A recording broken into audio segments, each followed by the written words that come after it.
चीजें जो मैं YouTube पे जितना ज्यादा करा पा रहा हूँ उतना ज्यादा करा रहा हूँ। दूसरा नंबर, कुछ चीजें मैं इस पे टेलीग्राम पे भी आपको अपडेट कर रहा हूँ, वो चीजें जो एग्जाम रिलेवेंट है, तो डेफिनेटली यहाँ पे इन चीजों को फॉलो करिएगा। और एमआर के लिए हम आप सभी के लिए फुल मॉक टेस्ट करा रहे हैं अपने सेकंड चैनल पे, तो ये अपना यहीं पे हमने टेलीग्राम पे मेन चैनल पे पिन कर दिया है, ऑनलाइन एजुकेशन के नाम से। ये देखो सेकंड चैनल है 2.0 के नाम से। अभी 8 बजे इस पे एक फुल मॉक होने वाला है।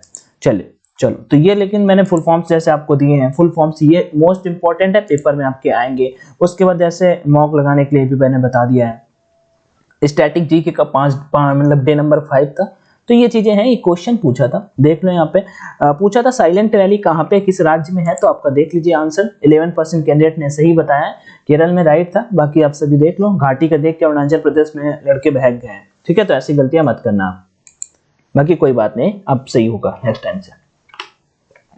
तो एज यूजुअल हम यहाँ पे करेंगे फिर से एक अपना प्रैक्टिस टेस्ट नंबर 3 होने वाला है।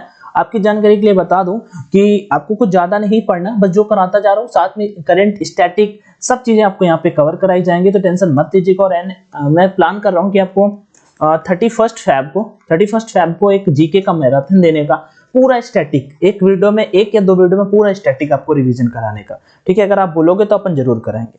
फर्स्ट नंबर क्वेश्चन देखो 76 नंबर, आंसर आपको जरूर बताना है। कट ऑफ अपना है आज का 13, 25 क्वेश्चन होंगे, 13 नंबर जो लाएगा वो पास है, ठीक है। और पेपर में इतना कर लोगे आराम से, कोई दिक्कत नहीं होगी। तो 25 क्वेश्चन में आपको 13 नंबर तो मिनिमम लाने ही हैं, और उसके बाद आपको चलो बताइएगा फिर आपका स्कोर। 1-2 क्वेश्चन मैं आपसे पूछूंगा, उनका मुझे आपसे आंसर चाहिए। तो क्वेश्चन नंबर फर्स्ट है अपने सामने, यहाँ पे आप सभी देख सकते हो कि इधर 76 देखो कि एक सीरीज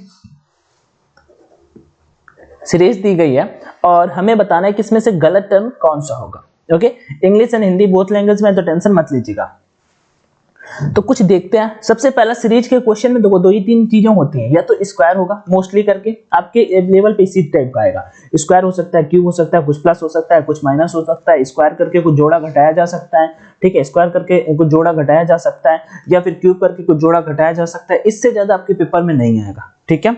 चलो तो देख लेते हैं भाई, 11 में 5 घटाते हैं 6 बचता है, 5 से 15 हो जाता है। कुछ लॉजिक नहीं मिल रहा, हमने 2-3 को देखा, यहाँ पे 8 आ जाता है, ऐसा कुछ नहीं बन रहा है। अब हम 2-2 को यहाँ पे पिक करने की कोशिश करते हैं। 11 से हम 20 बनाते हैं, 9 जोड़ा गया है। 20 से 40 बनाते हैं, 20 जोड़ा गया है, ये फिर से कुछ नहीं बन रहा है। 5 से 12 7 जोड़ा गया, फिर से कुछ नहीं बन रहा है। अपने को मैं बस आपको समझाने की कोशिश कर रहा हूं कि इस तरह से आपको पेपर में सीरीज बनानी होती है। सिंपल है, देखो यहाँ पे अपने को क्या दिखाई दे रहा है, अपने को गलत बताना है। तो एक चीज देखो, यहाँ पे 11 से 20 हुआ है, मतलब कि 11 into 2 माइनस का 2, तो कितना होगा आपका मतलब 11 to 22 माइनस 2 मतलब कि 20। ओके, 5 दूना 10 और 2 12, ठीक है। 5 2 10 प्लस 2 12, ठीक है। और फिर से इसका इससे रिलेशन होगा 12 into 2 प्लस 2, तो 12 दूनी 24 2 26, बिल्कुल सही है 26।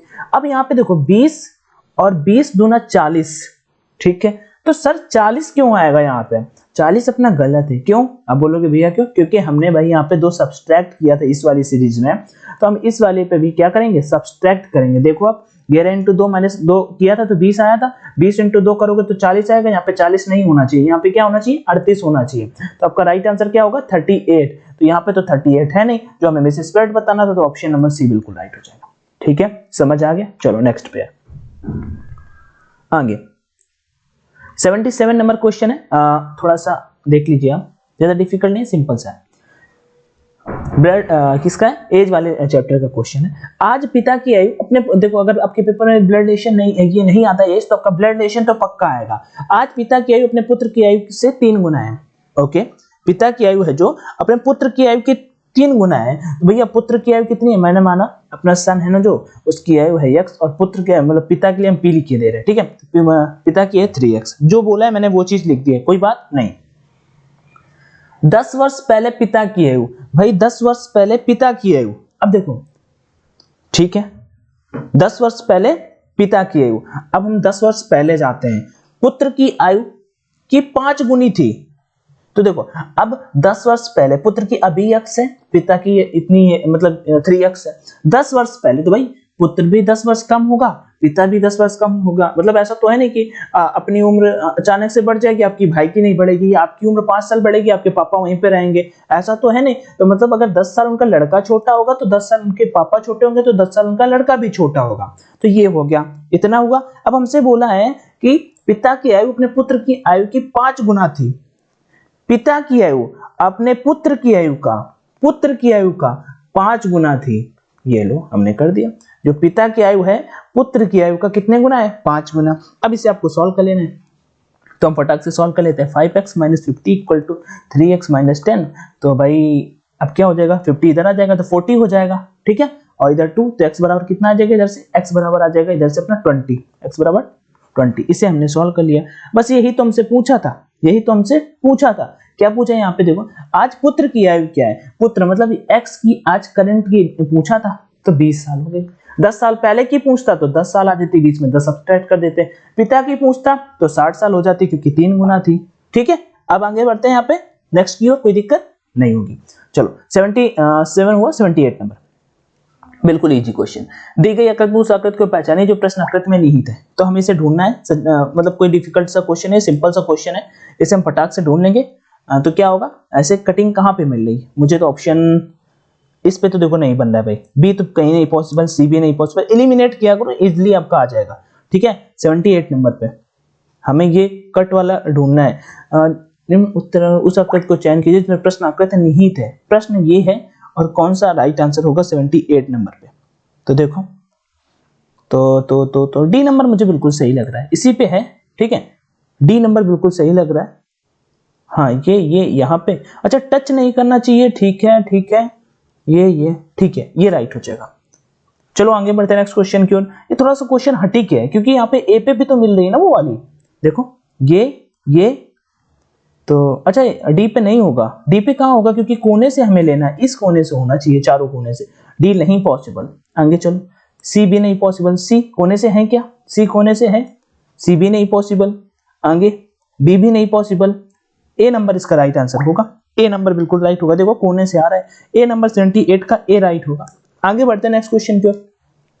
79 ये क्वेश्चन डिफिकल्ट नहीं है, देखो a बराबर 1 है, e बराबर 5 है, इनकी पोजीशन लिखा हुआ है, हियर को आपको फटाक से लिख देना। अब ऐसे अगर आपको आता है तो कैसे करना, देखो h मैंने कल आपको बोला है, याद कर लो ABCD के नंबर, आप 1 से 2 नंबर ऐसे ही मार दोगे पेपर में।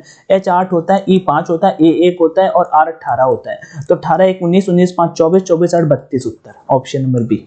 कोई दिक्कत। अब मैंने क्या किया है भाई, ABCD के जो नंबर होते हैं ना, वही चीज हमने यहाँ पे लिख दिया और उनको जोड़ दिया है, क्योंकि A का 1 दिया था, E का 5 दिया था, हमने इससे अंदाजा लगाया कि सर ये चीज की गई है, हमने वही चीज यहाँ पे कर दी। 79 का ऑप्शन नंबर बी बिल्कुल राइट हो गया। अगला 89, अच्छा क्वेश्चन है, मतलब डायरेक्शन का क्वेश्चन, इजी होते हैं ये भी, ओके। तो डायरेक्शन बताना है, तो चलो हम शुरू करते हैं। अशोक 8 किलोमीटर दक्षिण की ओर चला। तो ये लो, मान लिया हमने यहाँ पे अशोक जी हैं, आप में से कोई है अशोक, ये यहाँ पे 8 किलोमीटर चले, हमने यहाँ पे 8 किलोमीटर आपके लिए लिख भी दिया, ओके। नेक्स्ट बढ़ते हैं, यहाँ पे क्या है, और चला और पश्चिम की ओर मुड़कर। अब देखो डायरेक्शन तो आपको पता ही होगा, ईस्ट वेस्ट नॉर्थ साउथ, तो वेस्ट ये हुआ, पश्चिम की ओर मुड़कर कितना चले हैं, 3 किलोमीटर चला। लो पश्चिम की ओर 3 किलोमीटर चला दिया हमने इनको। आगे देखते हैं क्या होता है। फिर वह उत्तर की ओर मुड़ा और 5 किलोमीटर चला। तो उत्तर की ओर चले कितना, 5 किलोमीटर, ये हमने उत्तर की ओर चला दिया इनको 5 किलोमीटर। ये लो इतना चल चुके हैं, आगे देखते हैं। और उसके बाद अंत में वह पूर्व दिशा की ओर मुड़ा और 3 किलोमीटर चला। ये लो 3 किलोमीटर ये यहाँ पे फिर आ गए, इधर आ गए ना, इस जगह पे 3 किलोमीटर, ये वाला देखो 3 किलोमीटर चले थे, ये भी इन्होंने 3 किलोमीटर का डिस्टेंस कवर कर लिया। अब हमसे पूछा क्या है यहाँ पे, तो अशोक प्रारंभिक स्थान से किस दिशा में है, 80 नंबर पे। बताओ भाई, ये उनका इनिशियल पॉइंट था, शुरू में यहां से शुरू किया तो है यहाँ पे। डायरेक्शन मैंने आपको ये बताया कि ऊपर नॉर्थ, नीचे साउथ, इधर ईस्ट, इधर वेस्ट। तो भैया राइट आंसर कहाँ पे होगा, साउथ पे होगा ना, साउथ पे। देखिए यहाँ पे ऊपर से इसका जो व्यू आ रहा है यहाँ पे तो आएगा ना साउथ, तो राइट आंसर ये होगा साउथ का, मतलब ऑप्शन नंबर डी। चलो नेक्स्ट। प्रथम विश्व सुंदरी कौन थी, ये हमसे पूछा अभी। तो प्रथम विश्व सुंदरी आपको पता होगा, आपको ट्रिक बताता हूँ, मैंने कभी याद किया था, राड यूपी, ठीक है। इसका मतलब रीता फारिया, ऐश्वर्या राय, डायना हेडेन, युक्ता मुखर्जी और प्रियंका चोपड़ा। तो प्रथम विश्व सुंदरी कौन हो गई, रीता फारिया। 81 का right answer option number A बिल्कुल सा हो जाएगा। कोई इसमें दिक्कत, नहीं होगी। ओके, नेक्स्ट बढ़ते हैं यहाँ पे नेक्स्ट क्वेश्चन की ओर। प्रथम विश्व सुंदरी कौन थी? तो आपको पता ही हो गया होगा, रीता फारिया। ओके, अगर आपसे मिस यूनिवर्स पूछ लेता है तो मिस यूनिवर्स आपको पता होगा, अभी मतलब फर्स्ट सुष्मिता सेन थी, और अभी हाल ही में इससे जो अभी वाले ईयर से पहले अभी का भी रिजल्ट आ चुका है, इससे पहले जो थी Hanan Sandhu from Chandigarh. Okay, Israel में वो हुई थी प्रतियोगिता। आगे बढ़ते हैं नेक्स्ट की ओर। नेक्स्ट क्वेश्चन है यहाँ पे 82। रिजर्व बैंक की स्थापना किस वर्ष की गई? आरबीआई की स्थापना हमसे पूछा है। रिजर्व बैंक के जो अभी चीफ है वो मुझे कमेंट में आप सभी बताओगे, हेड है जो रिजर्व बैंक ऑफ इंडिया के वो कौन है, मुझे कमेंट में सभी बताओगे। ठीक है, एक करंट का क्वेश्चन आप सभी से पूछ लेता हूं ना। इसकी स्थापना की 1 अप्रैल 1935 में। नेक्स्ट बढ़ते हैं नेक्स्ट क्वेश्चन की ओर। अच्छा, 1 रुपए का जो सिक्का होता है उसमें किसके सिग्नेचर होते हैं बता सकते हो? आरबीआई के गवर्नर के, भारत के वित्त मंत्री के? भारत के। चलो बताओ, अगर पता है तो, नहीं तो कोई बात नहीं, मैं इनको नेक्स्ट में कराता चलूंगा। ये थोड़ा सा पुराना क्वेश्चन, मैं आपको करंट बता देता हूँ। T20 क्रिकेट विश्व कप 2020 किस देश में आयोजित किया जाना था? ऑस्ट्रेलिया पे हुआ था, और विजेता भी आई थिंक ऑस्ट्रेलिया ही था। ठीक है, क्योंकि लास्ट के मैंने 2-3 जब से देख रहा हूँ, 2011 पे भारत में हुआ था तो भारत विनर हुआ, 2015 पे इंग्लैंड पे हुआ तो इंग्लैंड विनर हुआ, 2019 पे 2020 पे जो ऑस्ट्रेलिया पे हुआ तो ऑस्ट्रेलिया विनर हुआ, अब 2023 में अपने भारत में, तो आई होप कि भारत ही जीतेगा। ठीक है, और अभी वुमेन्स का चल रहा है, आज अंडर 19 वर्ल्ड कप भारत जीता है, और उसके बाद वुमेन्स का जो मतलब T20 वर्ल्ड कप होना है ये साउथ अफ्रीका में होगा, साउथ अफ्रीका में होगा। ये चीज भी आपको समझ में आ गई होगी। ठीक है, मेंस का भी आप देख के ही आए, ऑस्ट्रेलिया पे 2022 में हुआ है, 2022 पे ऑस्ट्रेलिया पे हुआ है। आगे, एशिया कप का विनर इस बार कौन रहा है? एशिया कप का विनर कौन रहा है इस बार? तो भैया पाकिस्तान को किसने हराया था? श्रीलंका ने हराया था। ओके, आगे बढ़ते हैं नेक्स्ट क्वेश्चन की ओर। नेहरू गोल्ड कप संबंधित है, नेहरू गोल्ड कप जो है वो किस गेम से संबंधित है? बताओ, सोचो। वैसे मैं बताऊं तो नेहरू गोल्ड कप रियल में फुटबॉल से है।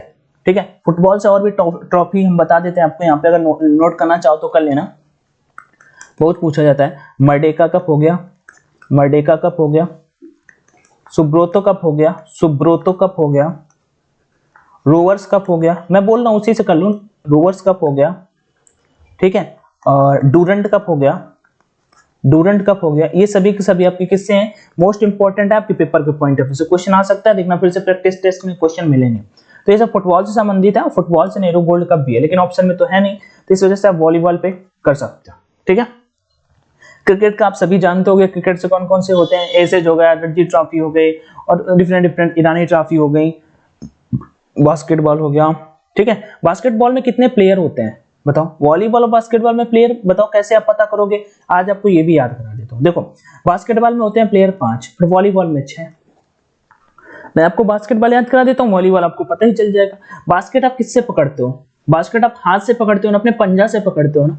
बास्केट किससे पकड़ते हो? पंजा से पकड़ते हो, पंजा मींस 5, काम खत्म, कभी नहीं भूलोगे। बास्केट आप किससे उठाते हो? पंजा से उठाते हो ना, तो 5 हो गया। आगे बढ़ते हैं नेक्स्ट की ओर, समझ में आ गया? ओके, अब ये हॉकी है, हॉकी से बहुत सारे कप होते हैं, मेजर ध्यानचंद हो गया, ठीक है, आगा खा कप हो गया, ऐसे करके काफी होते हैं। आगे बढ़ते हैं नेक्स्ट की ओर। कालिदास पुरस्कार से किससे संबंधित है? कालिदास पुरस्कार मतलब किसे दिया जाता है, किससे संबंधित है? उससे पहले मैं एक बात बता दूं, देखो जिसने भी ऑनलाइन मॉक नहीं लगाया, डेफिनेटली वही लगाना शुरू कर दो। प्रैक्टिस नहीं करोगे तो फिर आपका स्पीड नहीं बनेगा, स्पीड नहीं बनेगा तो फिर आप नहीं कर पाओगे। यहाँ पे क्या, मैं धीरे धीरे आपको सारी की सारी चीजें धीरे धीरे बता रहा हूँ, पेपर में आपको इतना टाइम नहीं मिलेगा, आपको सीधा करना होगा डायरेक्ट। ओके, तो आप परीक्षा एप्लीकेशन पे जाके लगा सकते हो, और सिंगल टेस्ट सीरीज बाई करना। ठीक है, ये देखो यहाँ पे आप आते हो परीक्षा एप्लीकेशन पे, ओपन करते हो, और यहाँ पे आपको टेस्ट के ऑप्शंस मिल जाएंगे। फोन में नीचे आपको ऑप्शन होता है, तो आप उधर नीचे क्लिक करोगे तो आपको समझ में आ जाएगा। रुकिएगा थोड़ा सा, चलो हटो, इसका मन नहीं है अभी, मैं आपको ऐसे ही बता देता हूँ आपको करना। ये देखो टेस्ट का ऑप्शन आया, ठीक है, यहाँ पे ऐसे टेस्ट हैं बहुत सारे, अग्निवीर नेवी एमआर के लिए हो या फिर अग्निवीर नेवी एसएसआर के लिए हो, हर एक के लिए अवेलेबल है आपको। एसएसआर वाले पे हम क्लिक करते हैं, कूपन कोड ऑनलाइन D50 अपना जरूर यूज करना, वो यानी D50 इसका देखो, और अप्लाई कोड पे क्लिक कर देना है, और आप प्रैक्टिस कर सकते हो। 175 इसका प्राइस होगा, 15 टेस्ट है, प्रैक्टिस करो। चलो, कालिदास अवार्ड, यहाँ पे मैं कोड लिख देता हूँ, कालिदास अवार्ड, तो उससे पहले हम यहाँ पे कर देते हैं ONLI D50, जरूर लगाओ मॉक, ठीक है, प्रैक्टिस करो, क्योंकि अपन आपका जीके करा रहे, इंग्लिश का भी मैं कोशिश करूंगा कि आपके लिए मॉक लेके आऊं, लेकिन और भी सब्जेक्ट है ना, तो उनका भी आपको करना चाहिए। कालिदास पुरस्कार किससे संबंधित है? हाँ चाय पी रहे, सॉरी, खुद बनाई भाई मेरे। तो कैसे करेंगे, इसका संगीत तो होगा नहीं, कालिदास ग्रैमी अवार्ड सुना है, ग्रैमी ले आऊंगा, हनी सिंह का गाना नहीं सुना, तो ये तो होगा नहीं, हटा दिया, बिल्कुल मैंने उसे हटा दिया। 85 नंबर का राइट आंसर क्या होगा पता है आपको, साहित्य हो जाएगा, ठीक है, लिटरेचर, लिटरेचर साहित्य हो जाएगा, साहित्य के क्षेत्र में दिया जाएगा ये अवार्ड। ओके, नेक्स्ट है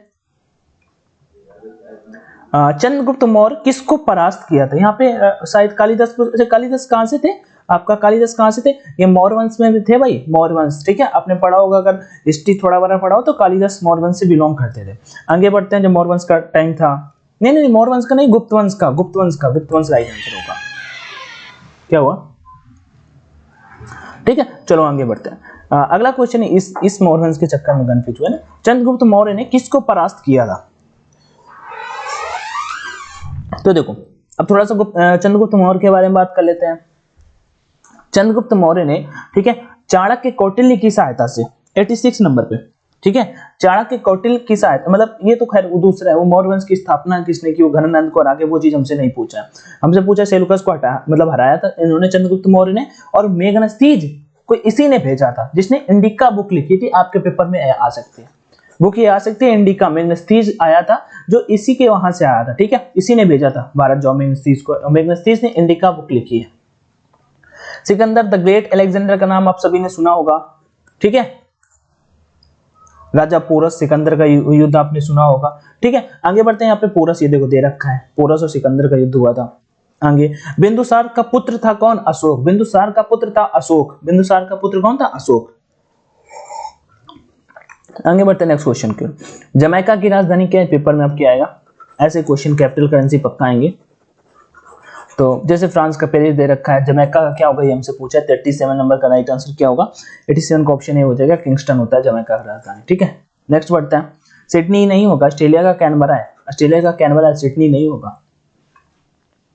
अगला, कौन सा ग्रह आकार और द्रव्यमान में लगभग पृथ्वी के समान है, पृथ्वी के समान कौन सा है, आकार है या द्रव्यमान है, तो बिल्कुल पृथ्वी के समान, वही पृथ्वी की बहन हो, और भोर का तारा हो, सांझ का तारा हो, ठीक है, वो सब किसे कहा जाता है, मार्स को कहा जाता है, किसे कहा जाता है, मार्स को कहा जाता है। कुछ अच्छा, इनसे हम कुछ क्वेश्चन डिस्कस कर लेते हैं, ठीक है।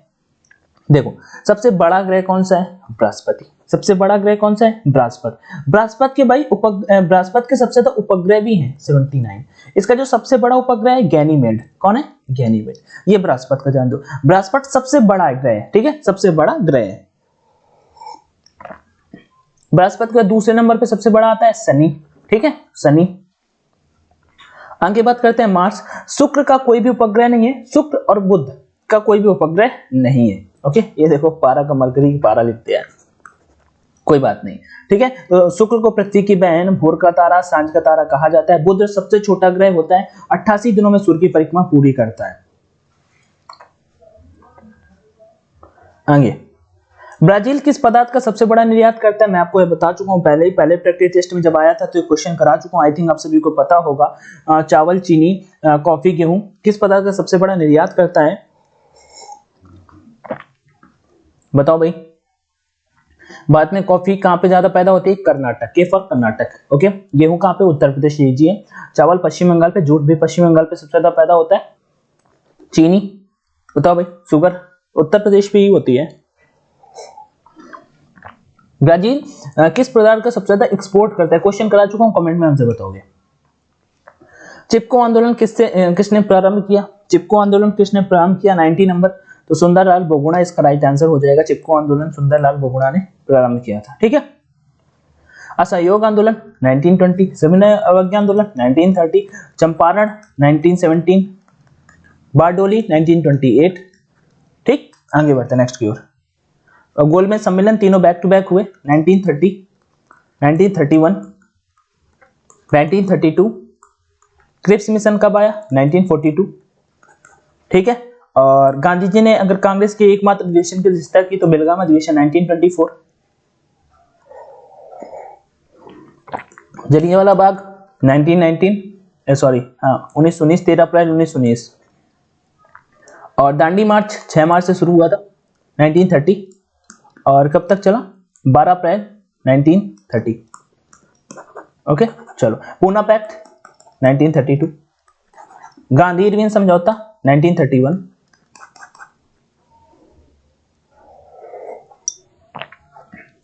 जितने लिख पाए वो लिख लेना, ठीक है। चलिए आगे बढ़ते हैं। चिपको आंदोलन हो गया ना, सुंदरलाल बोगड़ा। नेक्स्ट क्वेश्चन है, देश में कोयले की सर्वाधिक प्राप्ति किस स्थान से होती है? कोयला सबसे ज्यादा कहां पे पाया जाता है? 91 नंबर, इजी है, ठीक है। जरिया झारखंड है कोई ऑप्शन? ये ऑप्शन जरिया झारखंड में पाया जाता है, ये भी वहीं का है, ठीक है। ज्यादा पूछा ना, इस वजह से आप इससे आंसर करेंगे। झारखंड के राज्यपाल मुझे कोई बता सकता है? झारखंड के राज्यपाल बिना चीटिंग के कोई अगर बता सकता है तो जरूर बताएं। भारत के किस बंदरगाह को कॉफी पोर्ट कहा जाता है? भारत के जो प्रमुख बंदरगाह है ना, मान लो वो 13 है भाई, वैसे हैं तो बहुत सारे।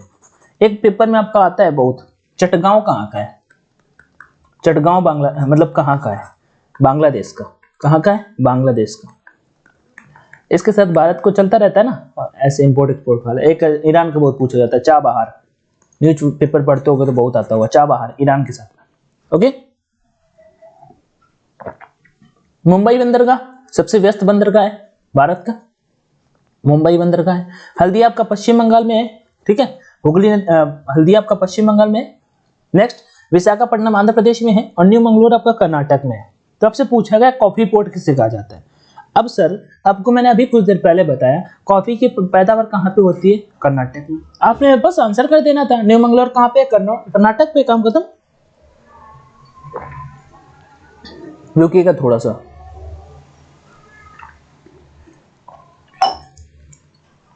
हाँ समझ में आई थिंक आ गया होगा आपको। ओके, आंध्र प्रदेश किसके लिए फेमस है पता है? सबसे ज्यादा तंबाकू की पैदावार यहीं पे होती है, तंबाकू। एक राजमुंद्री करके एक जगह है वहां पे सबसे ज्यादा, ठीक है। कर्नाटक कॉफी हो गया। नेक्स्ट, इनमें से कौन सबसे बड़ा व तेज एवं महंगा कंप्यूटर है? ये जो ऑप्शन से दे रखे हैं ना, इनमें से पूछा 93। तो बिल्कुल सिंपल सा, नोटबुक। नोटबुक कहाँ भाई? नोटबुक, व्यक्तिगत personal computer, laptop, super computer. अब सुपर होगा तो भाई सुपर ही होगा ना। चलो तो डी राइट हो जाएगा। HTML एयरफोर्स के पेपर में पूछा हुआ है, HTML और HTTP, HTTP, ओके। उसके बाद आपका एक और होता है रैम, रोम, सब इंपॉर्टेंट है, ठीक है। इसका अगर लिखना चाहो तो मैं बोल देता हूं, hyper text markup language, HTTP, hyper text transfer protocol, random access memory, read only memory. अब देखो रैंडम मतलब ये टेम्परेरी होती है और ये परमानेंट होती है। तो इसका राइट आंसर सुपर कंप्यूटर हो गया। आगे बढ़ते हैं। किस राज्य की समुद्र तटीय रेखा सबसे लंबी है? रियल में बता रहा हूं, कल जिसने भी मेरा सेशन देखा होगा ये चीज मैंने आपको बताई थी, ठीक है। कल मैंने सभी बताया था ऐसे करके, आपको मैप बना के ऐसे बताया था। बिल्कुल मैप देख लो, इतना अच्छा मैप बनाया मैंने। यहाँ पे गुजरात बताया था सबसे बड़ा, और सबसे बड़ी इसी गुजरात की। गुजरात के बाद मैंने बताया महाराष्ट्र हो गया, महाराष्ट्र बाद गोवा, गोवा बाद कर्नाटक, फिर केरल, फिर आपका तमिलनाडु, फिर आंध्र प्रदेश, फिर उड़ीसा, फिर पश्चिम बंगाल, ठीक है। तो सबसे बड़ा मैंने गुजरात बताया था, फिर गोवा सबसे छोटी है, तो गुजरात राइट आंसर हो जाएगा, ठीक है। आगे बढ़ते हैं। टोडरमल किसके दरबार से संबंधित है? ये भी कल मैंने बताया था। मैंने अकबर के नवरत्न कल आपको गिनाए थे ना, ठीक है।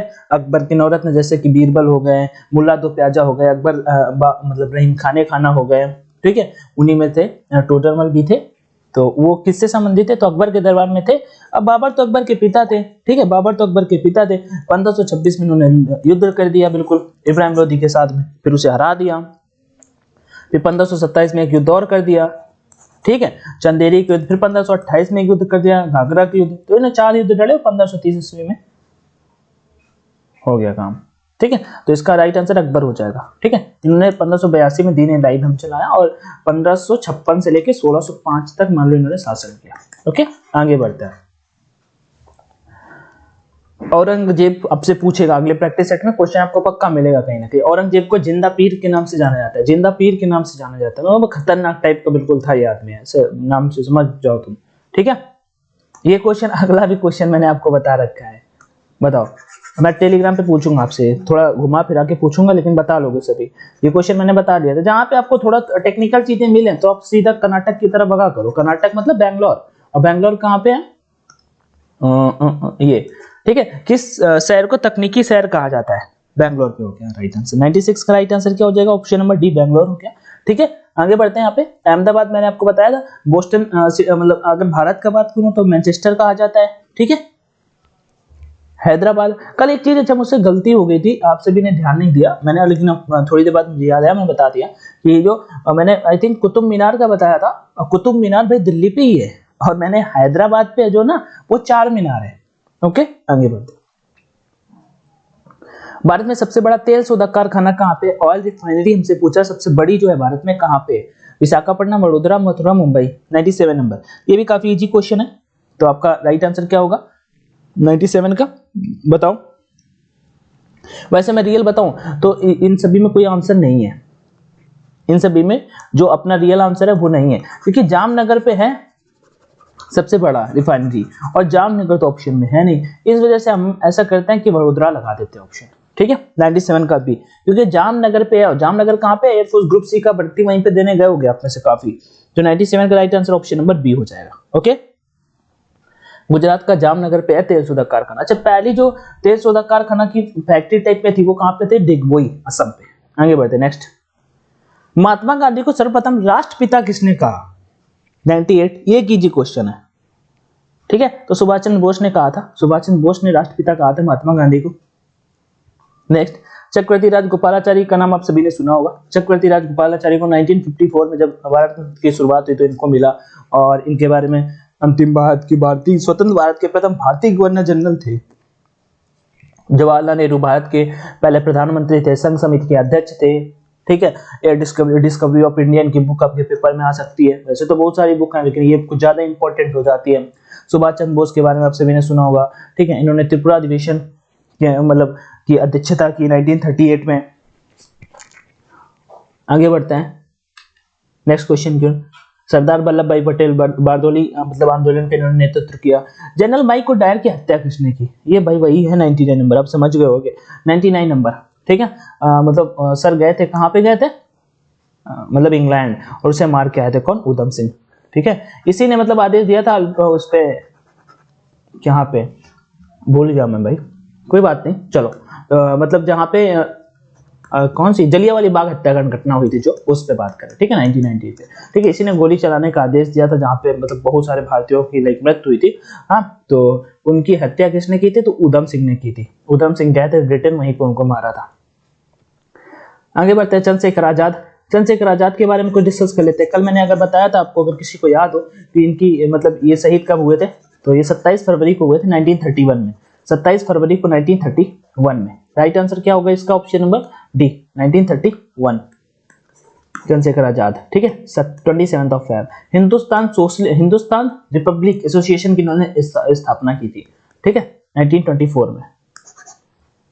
नाथुराम गोडसे का आप सभी जानते ही होंगे, भगत सिंह का तो सभी जानते ही हो। चलो ना, इनकी भी मतलब शहीद हुए थे 23 जनवरी से, उस पर 23 जनवरी नहीं 23 मार्च हुआ, 23 जनवरी तो ये थे आपका ऊपर, ये सुभाष चंद्र बोस पराक्रम दिवस मनाते हैं अपन। गिव इट अभियान का संबंध क्या है, ये देखो करंट का क्वेश्चन है, थोड़ा सा पुराना क्वेश्चन है तो आप इसे इग्नोर मान सकते हो। मैं आपसे एक यहाँ पे करंट का क्वेश्चन और पूछ लेता हूँ, आपसे करंट का क्वेश्चन पूछ लेता हूँ। ठीक है, आप सभी जरूर बताइएगा। चलो इसका पहले आंसर बताता हूँ 100 नंबर, और उसके बाद यहाँ पे 100 का भी। गिव इट अप अभियान का संबंध किससे है, तो ये आपका संबंध है option number B, cooking gas पर दी जाने वाली सब्सिडी से, कुकिंग गैस पर दी जाने वाली सब्सिडी से है। और बाकी आप सभी एक करंट का क्वेश्चन बताइएगा कि अभी जो आरबीआई मतलब अपनी आरबीआई अच्छा मैंने पूछा ही था, आरबीआई का जो चीफ है उनका नाम बताइएगा, वही आपके लिए करंट का क्वेश्चन है। ठीक है, कोई क्वेरी है तो कमेंट में आस्क करिएगा। टेलीग्राम चैनल ऑनलाइन एजुकेशन है, जो भी नहीं जुड़े जरूर जुड़ जाइएगा। ठीक है, और भी बहुत सारी चीजें हैं, चैनल पे फर्स्ट टाइम विजिट करें तो सब्सक्राइब का ऑप्शन होता है वो जरूर करिएगा। बाकी थैंक यू सो मच आप सभी का सेशन देखने के लिए। जय हिंद, all the best, take care everyone, पढ़ते रहे, मस्त रहे, जय हिंद।